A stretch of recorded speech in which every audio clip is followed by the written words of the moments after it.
नमस्कार विद्यार्थी मित्रांनो, मी प्रदीप फुंदे स्वागत करतो तुमचं टेक ॲस्पायर यूट्यूब चॅनलमध्ये.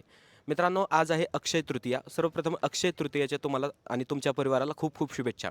मित्रांनो, आज आहे 19 एप्रिल आणि आज पहिली शिफ्ट सुरू आहे. सध्या एक 10 ते 15 मिनिटं राहिलेत पहिली शिफ्ट संपण्यासाठी. ज्यावेळेस मुलं बाहेर येतील तर लगेच त्यांच्या आपण रिॲक्शन्स घेऊया की PYQs वगैरे आले होते, कशा पद्धतीने ही शिफ्ट होती.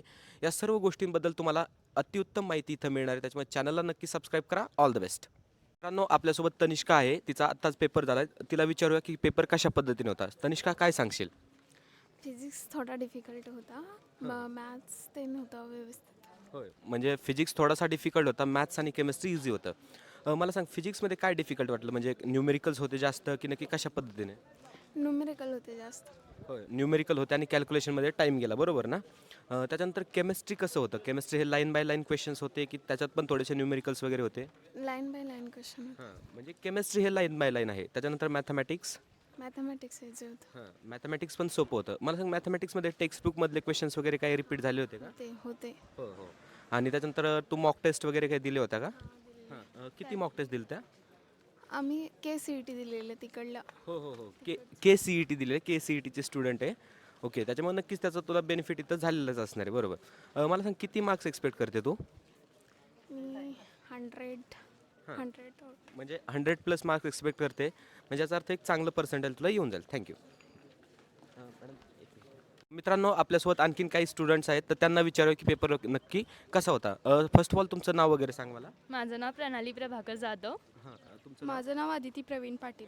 बरं, आत्ताच तुमचा पेपर झाला. कशा पद्धतीने पेपर होता? काय म्हणाल पेपरबद्दल? मॅथ्सचा पेपर सिम्पल होता, फिजिक्स जरासा अवघड होता, परत केमिस्ट्री सिम्पल होता. हां, म्हणजे एकंदरीत काय तर फिजिक्स हे थोडंसं टफ होतं.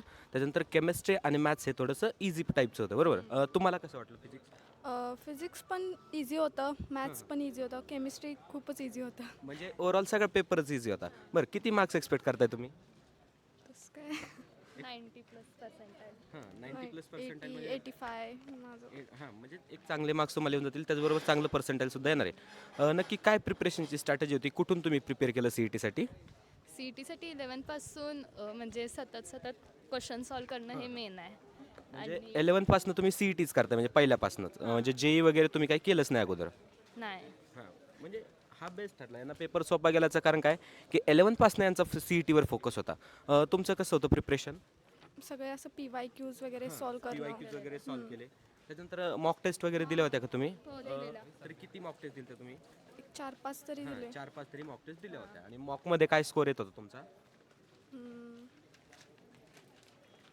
मॉक टेस्टचा स्कोर 88 पॉईंट तुमचा सेम तोच स्कोर, हम्म. बरोबर. मला सांगा, अपकमिंग आपल्या ज्या शिफ्ट्स आहेत, आता फक्त उद्याचे दिवस आपली परीक्षा राहिली, त्या विद्यार्थ्यांसाठी काय सांगाल की त्यांनी काय फॉलो केलं पाहिजे सध्या आता? कन्सिस्टन्सी पाहिजे. कन्सिस्टंट राहिलं पाहिजे. म्हणजे काय तर PYQs वगैरे सॉल्व्ह केले पाहिजे, रिव्हिजन केली पाहिजे व्यवस्थितरित्या. तुम्ही काय सांगाल? तेच. हेच चालतं. थँक्यू. एक फोटो. मित्रांनो, आपल्यासोबत तुषार आहे. त्याला विचारूया, आताच त्याचा पेपर झालाय, कशा पद्धतीने पेपर लिहिलाय. तुषार, काय सांगशील पेपरबद्दल? सोपा गेला खूप. हां, पेपर सोपा गेला. काय सोपं गेलं? Maths, physics, chemistry? मॅथ्स थोडा सोपा. हां, मॅथ्स सोपा गेला. फिजिक्स आणि केमिस्ट्रीबद्दल काय सांगशील? फिजिक्स थोडा टफ गेला. फिजिक्स थोडासा टफ गेला. बघा, सगळ्यांनाच फिजिक्स थोडासा टफ गेलाय. मॅथ्स आणि केमिस्ट्री सोपं गेलंय. टाईम मॅनेजमेंट कसं केलं तू? म्हणजे टाईम वगैरे पुरला का तुला व्यवस्थित? होय पुरला. पुरला टाईम वगैरे. त्याच्यानंतर बाकीचे जे टेक्निकल ग्लिच वगैरे, समजा कॉम्प्युटर वगैरे, सगळं व्यवस्थित चाललं ना पेपरच्या दरम्यान? हां, होय. म्हणजे सगळं एकंदरीत व्यवस्थित झालंय. मला सांग, किती स्कोर एक्सपेक्ट करतोय आता तू याच्यामध्ये एक्झाममध्ये? तरी 90 अभाव. तरी 90 अबाव स्कोर म्हणजे हा एक खूप चांगला स्कोर आहे. मला सांग, अपकमिंग आपल्या ज्या CETच्या एक्झाम्स आता शिफ्ट होणार आहेत, त्या विद्यार्थ्यांसाठी काय सांगणार आहेस तू? किंवा त्या विद्यार्थ्यांसाठी काय सांगणार आहेस? म्हणजे काय केलं पाहिजे त्याने नक्की? आता तुझ्या मते, समजा तू पेपर देऊन आलायस ना, मग तुझ्याकडे अनुभव आहे, तू काय सांगणार त्यांना? थोडे गणितचे म्हणजे इंटिग्रेशन वगैरे केले होय, पाहिजे. होय. म्हणजे काय तर कॅल्क्युलस जो पार्ट आहे आपला, तर त्याच्यावर फोकस केला पाहिजे तुम्ही. त्याच्यानंतर मला सांग की आता सेकंड जो अटेम्प्ट आहे, फॉर्म भरलेला आहेस तू सेकंड अटेम्प्टचा? हो, सेकंड अटेम्प्ट आहे.